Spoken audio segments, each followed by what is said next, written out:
অসুস্থতা একজন মানুষের জীবনে চলার পথে সৃষ্টি করে বাধা। নিজের শারীরিক বা মানসিক অবস্থা বিবেচনায় সম্পূর্ণ সুস্থ থাকতে অনেকেই জানেন না তার কি করা উচিত। তাই স্বাস্থ্য বিষয়ক নানা সমস্যায় পরামর্শ ও সমাধানের পথ বাতলে দিতেই আমাদের সাপ্তাহিক আয়োজন হেলথ কেয়ার ডায়াগনস্টিক সেন্টার নিবেদিত স্বাস্থ্য কথা। প্রতি শুক্রবারে এই অনুষ্ঠানে থাকে স্বাস্থ্য বিষয়ক নানা আলোচনায়। স্টুডিওতে থাকেন একজন বিশেষজ্ঞ চিকিৎসক। আজ আমাদের সাথে আছেন ঢাকা মেডিকেল কলেজ ও হাসপাতালের মেডিসিন বিভাগের সহযোগী অধ্যাপক ডাক্তার ফাইজুর রহমান ফাহিম। আমাদের আজকের আলোচনার বিষয় করোনা নতুন ধরনের ঝুঁকি কতটা। দর্শক, আপনাদেরও সুযোগ রয়েছে স্ক্রিনে দেখানো নম্বরে ফোন করে চিকিৎসকের পরামর্শ নেবার। আপনাকে স্বাগত জানাচ্ছি আমাদের আজকের অনুষ্ঠানে। অনেকদিন পর আবারও করোনা নিয়ে আলোচনা করছি। এই করোনা মানুষকে একসময় খুব ভুগিয়েছে, যে আবার নতুন করে মানুষ আক্রান্ত হচ্ছে।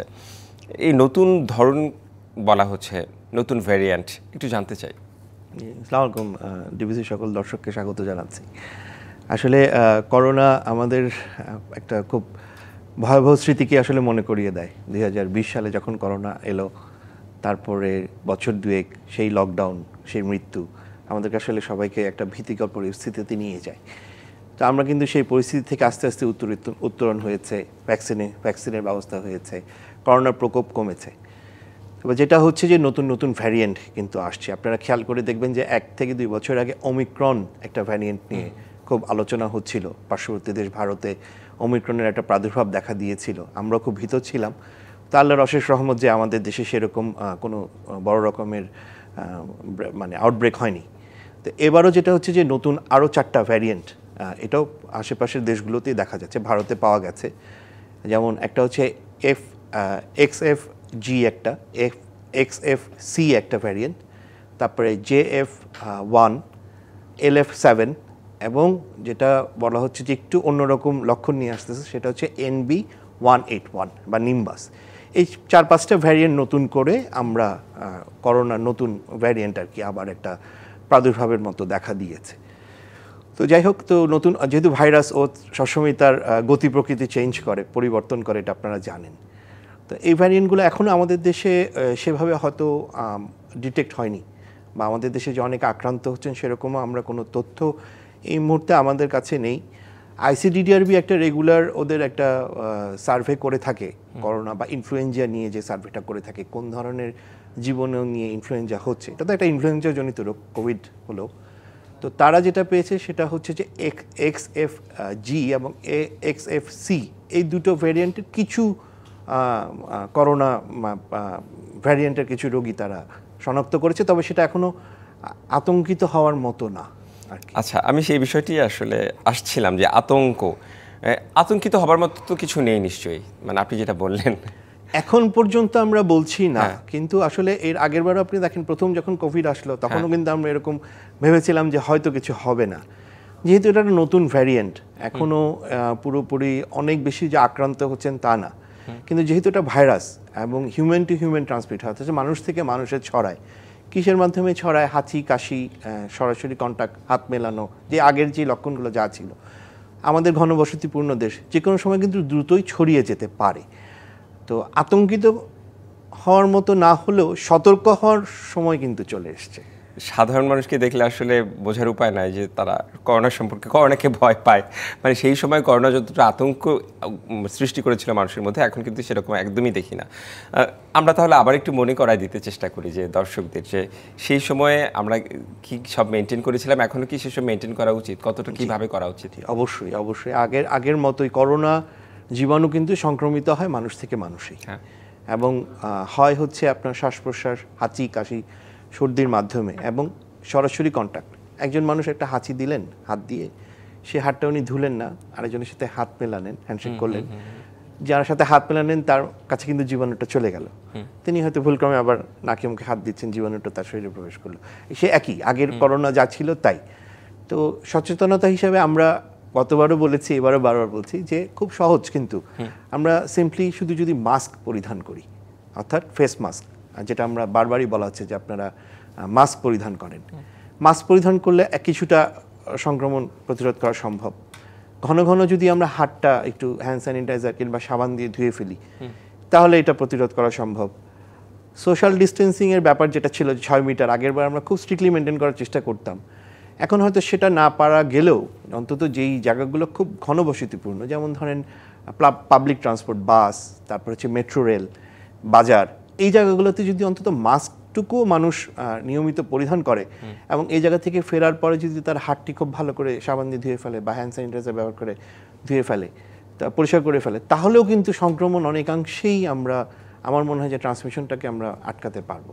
আচ্ছা, একটা বিষয়, এই সচেতনতাগুলো আপনি যে সব বললেন, এটা কি শুধুমাত্র করোনার জন্য এটা আমাদের করতে হবে? এটা তো আমরা মানে আমাদের বাস্তব যে জীবন সেখানে তো আমরা এটা প্র্যাকটিস করতে পারি। জি, এইটা তো আসলে সাধারণ স্বাস্থ্য সচেতনতার একটা অংশ। হ্যাঁ, যে আমরা হচ্ছে যে কোনো জায়গায় বাইরে গেলে, বাইরে থেকে আসলে পরে আমাদের হাতটা মুখটা ভালো করে ধুয়ে ফেলবো, হাতটা সাবান দিয়ে রেগুলার পরিষ্কার করব। মাস্ক ব্যবহার করাটা অনেকে অস্বস্তি বোধ করেন, কিন্তু একটা মাস্ক পরিধান করলে কিন্তু ধরেন ঢাকা শহরের বাতাসের যে কোয়ালিটি বা যে পরিমাণ ধুলাবালি, সেটা থেকেও কিন্তু পরিত্রাণ পাওয়া যায় একটা সিম্পলি একটা ফেস মাস্ক যদি কেউ ব্যবহার করেন আর কি। আচ্ছা, তাহলে হচ্ছে আমি যদি বলি যে লক্ষণগুলো আসলে কেমন হতে পারে এখন যদি কেউ করোনা আক্রান্ত হয়, এই লক্ষণে নাকি চেঞ্জ আসছে, একটা পরিবর্তন আসছে? জি, এখন পর্যন্ত সুনির্দিষ্টভাবে না বলা গেলেও কিছু কিছু পরিবর্তন, যেটা বিশেষ করে NB181 নিম্বাস যেটাকে বলা হচ্ছে, সেটার কিছু কিছু আগের বারের চেয়ে কিছু পরিবর্তন আসছে। যেমন আগের বারের লক্ষণগুলো কি ছিল? প্রথমত জ্বর, তারপর কাশি, তারপরে হঠাৎ তীব্র শ্বাসকষ্ট, অক্সিজেন স্যাচুরেশন কমে যাওয়া, হাসপাতালে ভর্তি, জীবন মৃত্যুর সাথে টানাটানি, এরকম একটা ব্যাপার ছিল। তো এটা যেহেতু ইনফ্লুয়েঞ্জা লাইক ভাইরাস, মানে ইনফ্লুয়েঞ্জা করে, সো এটা আগের সেই রেসপিরেটরি ট্র্যাক মানে শ্বাসতন্ত্রের যে প্রদাহ, মানে হচ্ছে সর্দি, কাশি, জ্বর, এগুলো কিন্তু থাকছে। তার সাথে নতুন করে আসলে কি আসছে? নতুন করে আসছে যেটা ধরেন বলা হচ্ছে যে তীব্র গলা ব্যথা হচ্ছে। গলা ব্যথাটা কেমন? কিছু খেতে গেলে, ইভেন স্বাভাবিকভাবে যদি আমরা ঢোক গিলি, যেটাকে আমরা বলি, ঢোক গিলেও গলায় প্রচণ্ড ব্যথা লাগবে, মনে হচ্ছে গলার ভিতরে কেউ কেটে দিয়েছে, বা এই ধরনের একটা অনুভূতি হয়, খোঁচা লাগা অনুভূতি। এই ধরনের একটা লক্ষণ নতুন এসছে। কিছু কিছু রোগীদের কিছু জয়েন্ট পেন, অর্থাৎ বিভিন্ন আমাদের যেগুলো জয়েন্ট আছে, গিরা আছে যেগুলোকে আমরা বলি, এগুলোতে কিছু ব্যথা হচ্ছে, এই লক্ষণটা নতুন। আরেকটা লক্ষণ খুব প্রচলিত লক্ষণ ছিল, আমরা বলতাম যে আগের বার হচ্ছে আমার গন্ধ না পাওয়া, মানে অ্যানোসমিয়া, কোনো কিছুর গন্ধ বা সেটা অনুভব না করা, সেটা কিন্তু এবার অতটা নাই। মানে অ্যানোসমিয়াটা অথবা গন্ধ না পাওয়ার ব্যাপারটা নাই, এটা কমে গেছে। কিন্তু তার জায়গায় রিপ্লেস হয়েছে যেমন গলা ব্যথা, তারপরে জয়েন্ট পেইন, তার সাথে হাঁচি কাশি, মানে সর্দি কাশি, জ্বর তো আছেই। বেশি খারাপ হয়ে যখন ফুসফুসকে আক্রান্ত করছে, তখন আসলে নিউমোনিয়ার লক্ষণগুলো নিয়েই রোগীরা হাসপাতালে আসছেন। নিউমোনিয়া হয়ে গেলে কিন্তু আবার সেই দেখা যাচ্ছে যে কিছু স্যাচুরেশন কমে যাওয়ার ঘটনা বা ওই আগের মতো হতে পারে। অনেকেই করোনা পজিটিভ হচ্ছেন, আমরা দেখছি সম্প্রতি। তো যারা হচ্ছে পজিটিভ হচ্ছেন, তাদের কি ঠিক সেই আগের মতোই কি একদম আলাদা থাকতে হবে, আলাদা রুমে থাকতে হবে, তার কাছে না যাওয়া, সংস্পর্শে না যাওয়া, বিষয়গুলো কেমন? কেউ যদি আসলে পজিটিভ হয়ে যায়, তাহলে তাকে আইসোলেশনে থাকাটাই উত্তম। আচ্ছা, কারণ উনি জানেন যে উনি কোভিড পজিটিভ হয়েছেন। আর আইসোলেশনের ব্যাপারটা দেখেন, আগে আমরা যখন শুরু করি তখন কিন্তু 2 সপ্তাহ ছিল একদম স্ট্রিক্ট।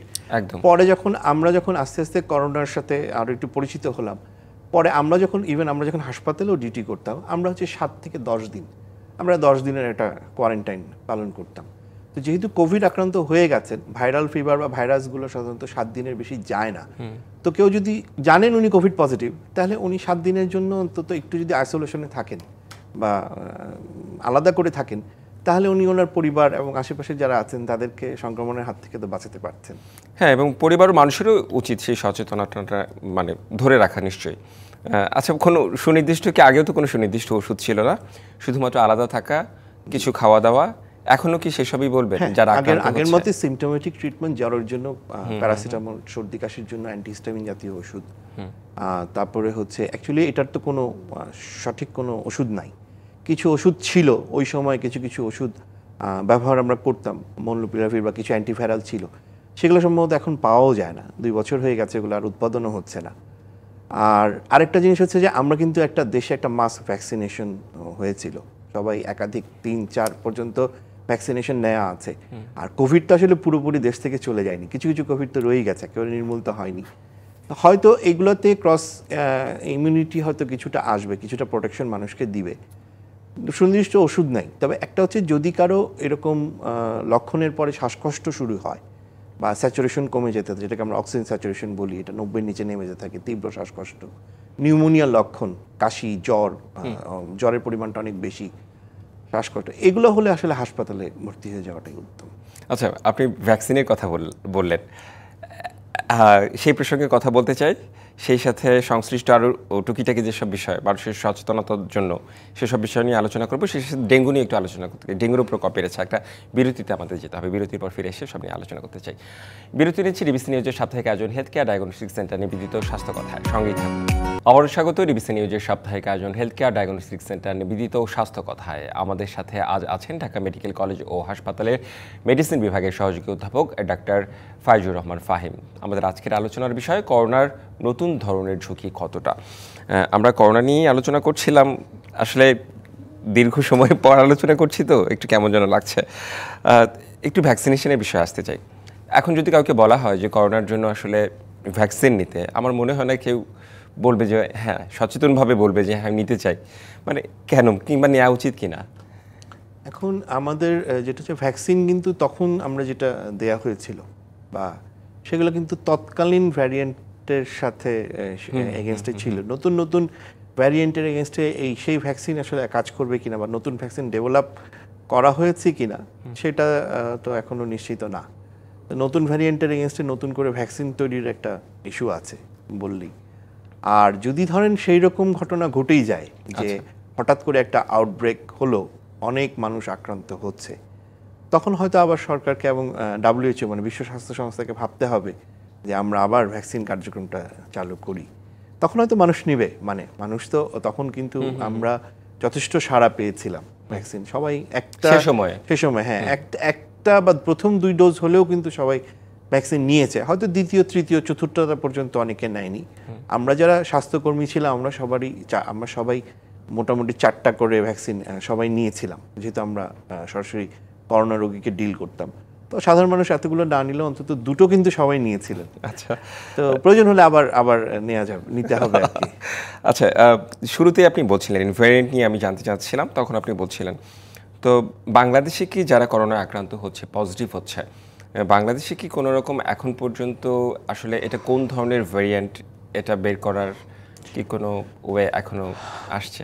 দেখেন, এই যে ভ্যারিয়েন্ট বের করার বিষয়টা কিন্তু একটু জটিল। হ্যাঁ, এটার জন্য বিশেষ ব্যবস্থায় ভ্যারিয়েন্টটা জেনেটিক স্টাডি করে বের করতে হয়।